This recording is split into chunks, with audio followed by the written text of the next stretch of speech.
Hello, everybody. Episode 13. We did it. We're here almost at 15. 2 more to 15. Bad audio quality probably again.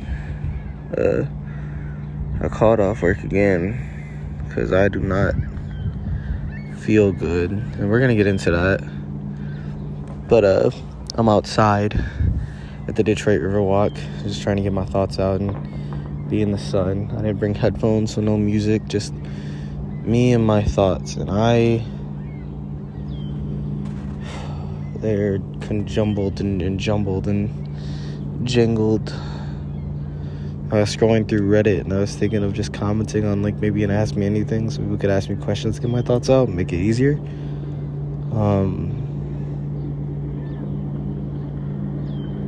I should start with, I went back and listened to the first few episodes of this podcast and was so happy to hear how I think much more enjoying of the self-reflection I was. But do you know what's so weird? Is self-reflection supposed to always be enjoyed? Is that the feeler in me that's now that I'm just doing it kind of second naturally, that and a few people walking by, there's a lot of people out today. It's a really beautiful sunny day in Detroit. But is it even enjoyable? It's not enjoyable. Or is it supposed to be enjoyable? It's enjoyable in the sense that it's okay, it's good that I'm doing it. But I don't feel the same about it. And maybe that's weird. That's really interesting as a thought. I think what I was trying to say was, how you doing? Yeah, people walking by and stuff. This cute little girl has this dad has an actual baby, and he's carrying her little baby holder, and this little girl, his little daughter's with him, and she's got a baby doll in her baby holder. That's so adorable.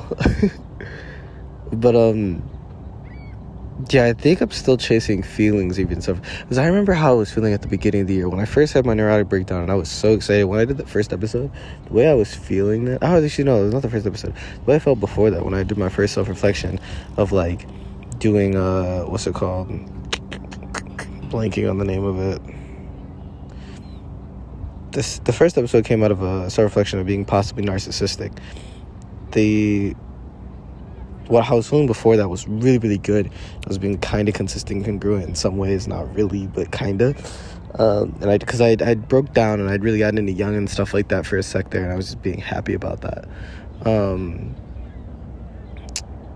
I just remember that feeling, and I'm I don't feel that way anymore. I'm still doing a lot of the same things. I'm not doing the habits, and I'm not as enjoying the process. I was feeling I was really pure and genuine and existing in this cool energy, and now I'm just kind of doing some of the things I was doing then, but the feeling isn't the same. And I'm why am I still I don't know if I'll ever stop chasing feelings. I feel I'm just always going to be chasing feelings. Speaking of feelings, yeah, I say all that to say, before I go on, to collectively hold that thought together, there was a way I was feeling at the beginning of the year, and there was a way I was feeling when I started this podcast that was much more joyous about the self-reflection. And now I feel I'm still doing a lot of the self-reflecting. I'm just not feeling the same way about it. And I think it's because of my failure to be consistent with my habits. I'm self-reflecting on why I'm not consistent with my habits, but I'm just not doing the right thing, I guess, about it. Or, I don't know, because then I should feel the same, right? But that, to me, seems like chasing feelings. I'm expecting to always feel the same. So, yeah. There's collective thought one. There's a speedboat going crazy and some kids are cheering for it. But yeah,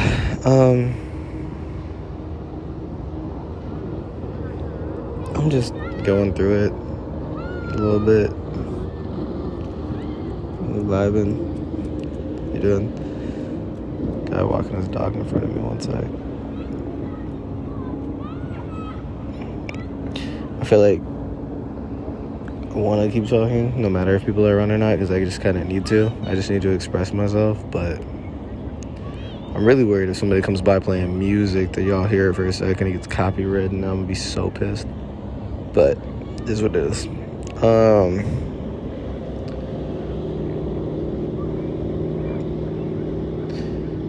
Yeah, I was sitting in my room for a bit today before I left the house, just feeling a mess.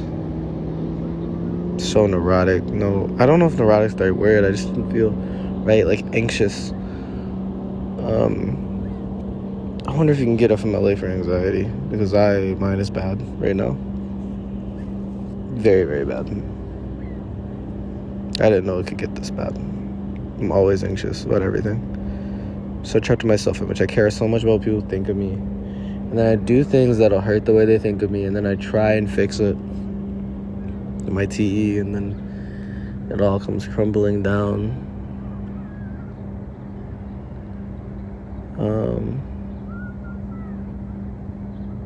Crumbles really easily.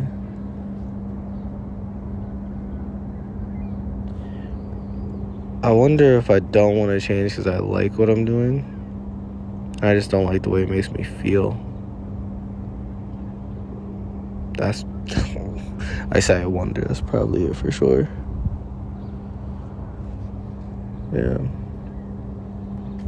But yeah. I was I don't know. That's something to pray about. I haven't been praying. Haven't been reading my Bible. Haven't been doing any of that. And I say I want to because I want to be a good Christian, but part of me really doesn't right now. Part of me wants to just indulge. It's funny, I had conversations with like 3 people this year, and every time we like self-reflected and broke it down, they all told me they don't want to change. They're like, I just need to have this period of being stupid. And I was like, how could you not want to change? And I'm over here saying, bro, I don't want to change, bro. I want to have my period of stupidity. I'm upset that I feel like no girl wants to talk to me or sleep with me. I'm upset now because I want to do that. I'm upset that it seems like nobody, that I feel like my music's not going to take off. I'm upset. I'm bothered. I don't want to. So I just don't want to do those things. Why work on music when I don't think it's going to work? Why read my Bible when I feel like I don't want to change? Why talk to girls when I feel like I already know it's going to go nowhere? If you say yourself the standard of it's not going to change, it never will. And I know that. I feel like everybody knows their problems, bro. People are so much more aware than they give themselves credit to, but they just suppress it because we don't want to be. We get content and comfortable with our problems and stuff like that. But if this is comfort, it's numbness. Yeah.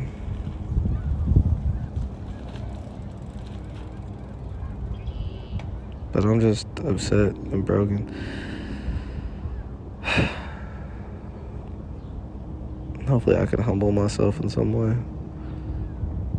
I keep talking about this concept of surrender because I keep feeling like so much of it is stuff that I don't need to hold. Like, I care about my self-image because I care about what other people think of me, but it's like, bro, why am I holding on to something that someone else thinks of me? I care about, the way a girl will feel about me, but I'm like, why do I care, bro? If love is in the plan, love is in the plan. I don't own the plan. I just want the plan. I crave control, but I don't need to have it. And I want to have it so bad that I keep forgetting that second part. I lack the humility to surrender to God and have God sit at my center.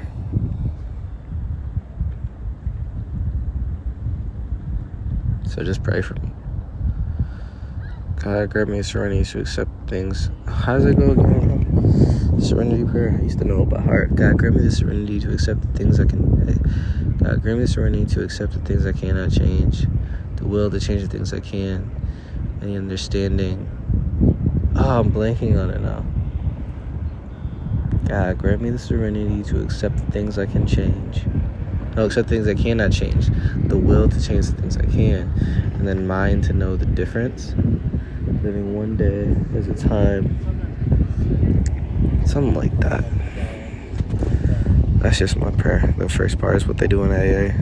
God, grant me the serenity to accept the things I cannot change, the will to change the things I can, and the mind to know the difference.